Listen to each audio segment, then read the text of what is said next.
Barrackpore station চত্বর মানে কিন্তু বিরিয়ানি, আর বিরিয়ানি মানেই হচ্ছে দাদা বৌদির হোটেলের বিরিয়ানি। আর আমরা গিয়েছিলাম একদম অরিজিনাল দাদা বৌদির হোটেলে, যেটা আমাদের সবচেয়ে পুরনো দাদা বৌদি। সেখানে গিয়েছিলাম আমি আর পাপিয়া। শুধু আমরা গিয়েছিলাম নাকি, আমাদের সাথে রূপার হাজবেন্ড সৌরভ ছিল, সেটা বলো। ও আচ্ছা আচ্ছা, আমি তো ভুলেই গেছিলাম বলতে। হ্যাঁ, আমাদের সাথে রূপা আর সৌরভ গেছিল। তো এই দাদা বৌদি হোটেল নতুন ভাবে ওপেনিং হওয়ার পর এই প্রথমবার যাচ্ছি আমরা। তো এক্সপিরিয়েন্সটা কেমন, এখানকার বিরিয়ানি বা অন্যান্য খাবারগুলো কিরকম, সব তোমাদের সাথে শেয়ার করব আমাদের এই দাদা বৌদি বিরিয়ানি স্পেশাল ব্লগটাতে। সেই সঙ্গে তোমাদের আরো একবার ওয়েলকাম জানাই আমাদের চ্যানেল ইউএনআই লেটস রক টুগেদারে। আচ্ছা পাপিয়া, এই দাদা বৌদি হোটেলের অ্যাম্বিয়েন্সটা ঢুকেই তোমার কেমন লাগলো? আমি প্রথমবার আসছি এখানে, নতুনভাবে ডেকোরেশন হওয়ার পর আমি আর আসিনি। আগে অনেকবারই এসেছি, তখন তো এরকম ছিল না। সত্যি আমার এসে খুবই ভালো লাগছে, আর অ্যাম্বিয়েন্সটা সত্যি খুব সুন্দর। আর মানে ডেকোরেশন বলতে পারো বা ভেতরে ইন্টেরিয়রটা সত্যি খুব সুন্দর। আর মকটেলের জায়গাটা তো অনবদ্য। আমার তো ভালোই লাগলো, তোমার কেমন লাগলো অরিন? আমার তো অসাধারণ লেগেছে। মানে প্রথমবারের যে এক্সপিরিয়েন্স, দাদা বৌদি এতদিন ধরে নাম শুনেছি, তো আজকে সেটা যখন সামনে থেকে চাক্ষুষ করছি, আর একে একে যে খাবারটা যখন প্রথম এলো প্লেটে, তো সেটা একটা আলাদাই অনুভূতি। চলো সেটা শেয়ার করছি তোমাদের সাথে। তার আগে একটু ঘুরিয়ে ফিরিয়ে দেখিয়ে দিচ্ছি তোমাদের। আর এই সুযোগে তোমাদের আরও একটা কথা বলে রাখি, তোমরা কিন্তু লাইক, কমেন্ট আর শেয়ারটা করতে থাকো। আর সাবস্ক্রাইব কিন্তু করছো না, অনেকেই দেখছো ভিডিওটা। যারা প্রথমবারের জন্য এই চ্যানেলে আসছো তারা প্লিজ চ্যানেলটা সাবস্ক্রাইব করে দাও, আর পাশে থাকা বেল নোটিফিকেশনটা অল করে দাও। এই দেখো খাবার চলে এসেছে। প্রথমে আমরা অর্ডার করেছিলাম, কি অর্ডার করেছিলাম? এটা হচ্ছে চিকেন তন্দুরি, আর এটা 4 পিস ছিল। এর দাম ছিল 450 টাকা। চিকেন তন্দুরিটা আমার বেশ লেগেছে, পুরো তন্দুরির যে ফ্লেভারটা না আমি পুরোটাই পেয়েছি। তোমার কেমন লাগলো অরি? আমারও একদম ঠিকঠাক লেগেছে। মানে তন্দুরের যে ফ্লেভারটা পাপিয়া তুমি যেটা বলছো, একদম এক্স্যাক্ট সেরকমই রয়েছে, না খুব বেশি পুড়ে গেছে, একদম ঠিকঠাক তন্দুর করা হয়েছে।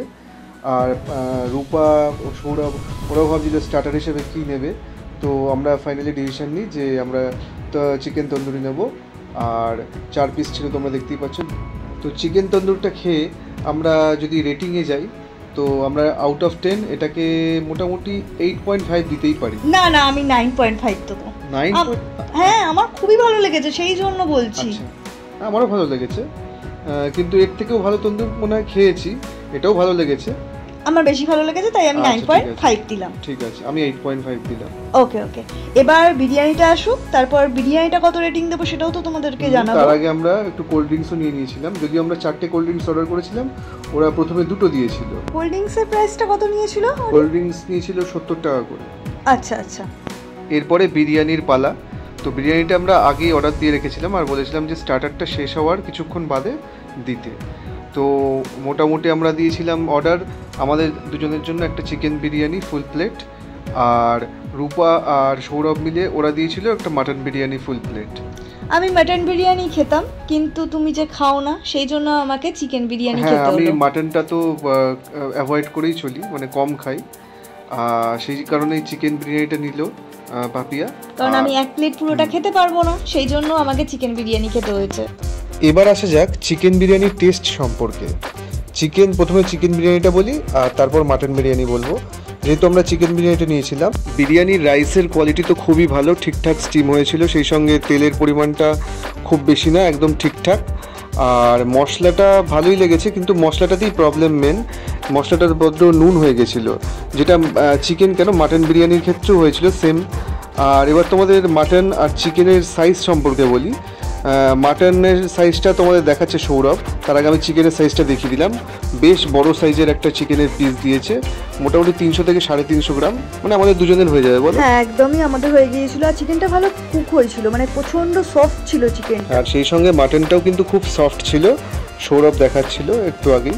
আর এবার সরাসরি পাপিয়া, মানে আমাদের বিরিয়ানি লাভার পাপিয়া, এই বিরিয়ানির রেটিংটা দেবে। কত দেবে তুমি 10-এ? 7.5। একটু আশাহত হয়েছে, কারণ ও যতটা ভেবেছিল ঠিক ততটা হলো না।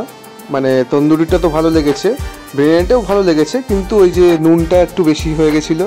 যাই হোক, ওভারঅল আমাদের বেশ ভালোই লেগেছে, দিনটা খুব ভালো কেটেছে, 4 জনে একসাথে অনেক আনন্দ করেছি, অনেক গল্প করেছি। এবার আমাদের বাড়ি ফেরার পালা। তবে বাড়ি যাওয়ার আগে তোমাদের নিচের অবস্থাটা একবার দেখিয়ে দেবো। তোমাদের কেমন লাগলো ভিডিওটা অবশ্যই কমেন্ট করে জানাতে থাকো ততক্ষণ। আর আমরা একটু ফটো সেশনে ব্যস্ত ছিলাম। তো লিফট দিয়ে এবার নিচে নামার পালা।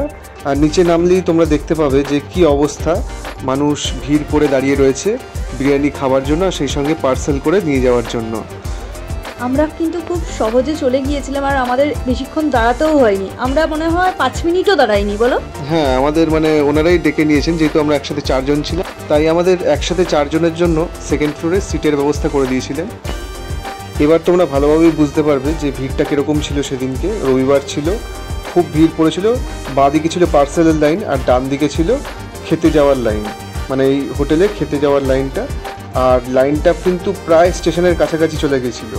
তোমাদের দেখাচ্ছি সেটা রাস্তার ওপার থেকে। যাই হোক, আজকের ভ্লগটা এখানেই শেষ করছি। আজকের ভ্লগটা তোমাদের কেমন লাগলো অবশ্যই কমেন্ট করে জানিও। আর ভালো লাগলে কিন্তু একটা সঙ্গে সঙ্গে লাইক আর শেয়ার করে দিও। আর সেই সঙ্গে নতুন বন্ধুরা কিন্তু চ্যানেলটাকে সাবস্ক্রাইব করে দিও। আমরা এরকম আরও অনেক ভিডিও আনতে পারি যদি তোমরা চাও, আর সেটা কিন্তু কমেন্ট করে জানিও। চলো, সবাই ভালো থেকো, টাটা।